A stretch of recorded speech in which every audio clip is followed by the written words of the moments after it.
Hi girls, I'm just doing a quick video. I thought this would be a good way to just basically start a conversation around some of the artistry stuff that we do in store. So I was asked to try and input a little bit of artistry training, and this way I kind of thought that we could all start a conversation somehow so that we're all linked, because I know we don't always work together. I'm getting ready to go to uni, so excuse the noises, excuse the way that I look in my dressing gown. Last week I was asked by Mish about what technique I use for highlighting and contouring. There was a client that apparently had a makeup done, and she came back in the store when I wasn't there and sort of said, well, is Tanya here? Can she tell me what she did? I really liked it. So I thought I'd talk a little bit about the technique that I use, and then you guys can tell me the technique that works for you, and I thought it would start a conversation. So the main technique that I'm using at the moment works around the light, the usual sort of like contour effects around, you know, lighting products tend to come out at you, stand out more.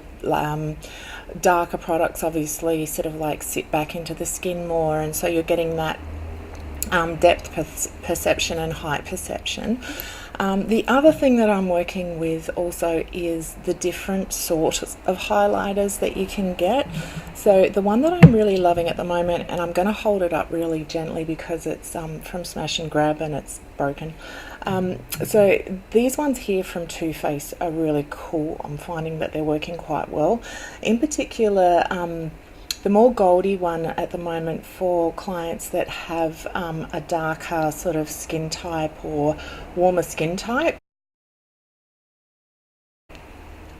These ones have a flat one-dimensional mirrored effect. The problem with that is that the more texture you have in your skin, the more you're going to see it. It's like foundations. So the flatter, the more one-dimensional a foundation is, as you would know, the more shadow it casts, so the more texture you have in your skin. It's not necessarily ideal.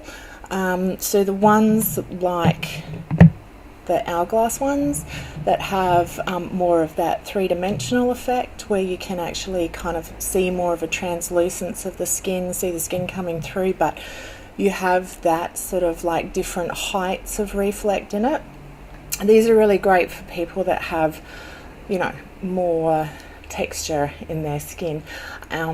So I'm using a combination of both that and that. And then, of course, I'm bringing in the depths for the contour, mainly with a one-dimensional. So this works quite well in terms of, this one's the Too Faced one. So as to create more depth within the face. Once again, one-dimensional is going to sit flatter and create more depth. I had a lady last weekend who came in that, you know, had a little bit more texture in her skin, and so I tend to go for the hourglass one in that perspective, but the flatter one, so that I can still create the depth, but it's not as harsh as the real one-dimensional ones. So just really quickly, because I'm getting ready, once again, like, you know, let's just say that you've put your foundation base on and then you're setting the product in, and you can do that with just a translucent powder or with, you know, your hourglass finishing powders. I find these ones work well on me because I'm more mature and I have quite a lot of texture around this area here with like bigger pores. So it's really up to you, and you know, up to whether the client has like a drier skin or whether they have an oily skin, as to, you know, how much you're going to sort of apply and where you're going to apply it. So the base that I'm putting on is this one here, because I've got probably a little bit of a warmer skin type, skin tone. So I'm just going to put this one-dimensional one on. and just buff it into the apples of the cheeks. So I find this is safe generally on an area where you're going to have more movement. So up here, and especially with a woman that's kind of like, around my age, you're going to have less fat tissue, a little bit of a breaking down of the collagen and elastin, and that area is going to be more mobile. So I'm not necessarily applying it directly to there. I know younger girls look absolutely beautiful with that sort of streak along here, and it looks quite intense and lovely. But I've got a little bit more texture in my skin, so I'm just trying to apply it to areas where I've got more of a foundation, so more fat tissue underneath that can sort of hold it, and that it's not going to sort of show up my texture as much.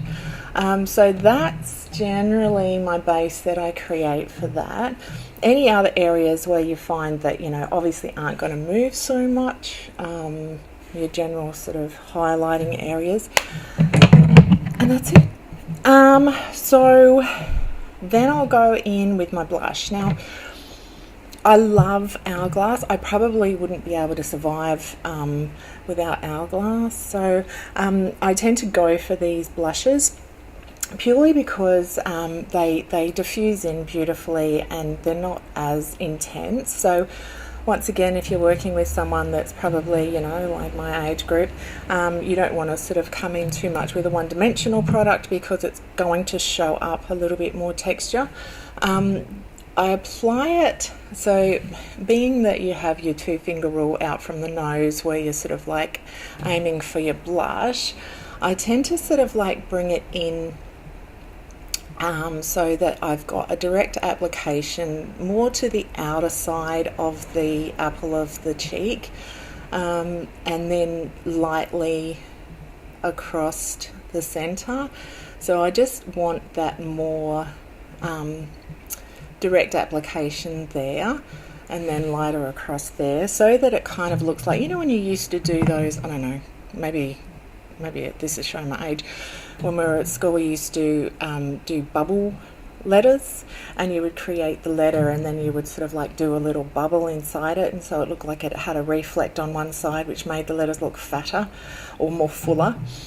So it's kind of like that. So I'm applying it sort of like directly to that outer edge of the apple, and then just lightly sort of like skimming across there, because I don't want too much intensity in here. I don't want that Pollyanna kind of look.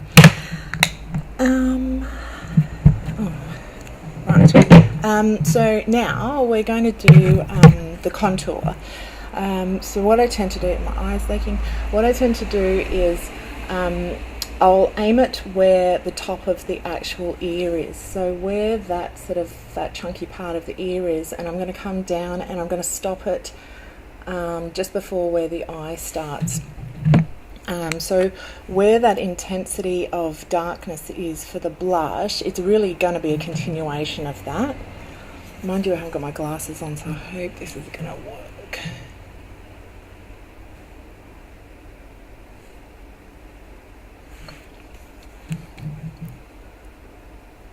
I think, a lot of clients or customers will look at contour and think, okay, well, my cheekbone's here, therefore if the shade was dropping, then it would drop down here, but obviously sort of, blending it in underneath the cheekbone is just going to, especially for someone that's, more mature, is going to drop that face and not sort of like lift the cheekbones as much. So that's why I tend to aim it for that area there.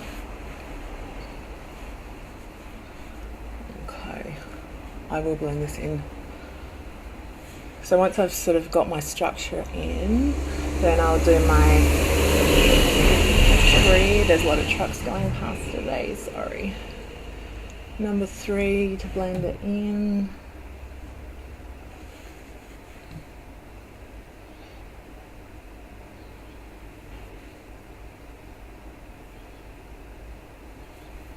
Just to diffuse it a little bit. Okay, so Obviously, this is an issue, like if you have got like a lot of texture here, if the fine lines are starting to really kick in, but you still want to intensify the highlight, then I would go in for your more three-dimensional. So the ones like Hourglass, Bare Minerals, anything that's not going to sit on the skin and have like a one-dimensional, almost like a mirrored effect. You want to work around here with things that have more three dimensions. So these ones that have a translucency that will like push the light back at you in like varying sort of heights, and so it's more of a blurring one. That's where you want to work with your blurring one, because you want to blur out any texture on the skin.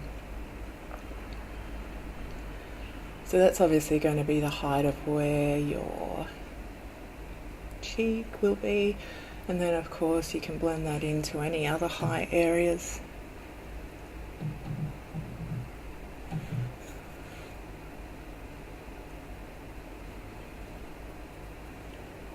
You know, all this stuff.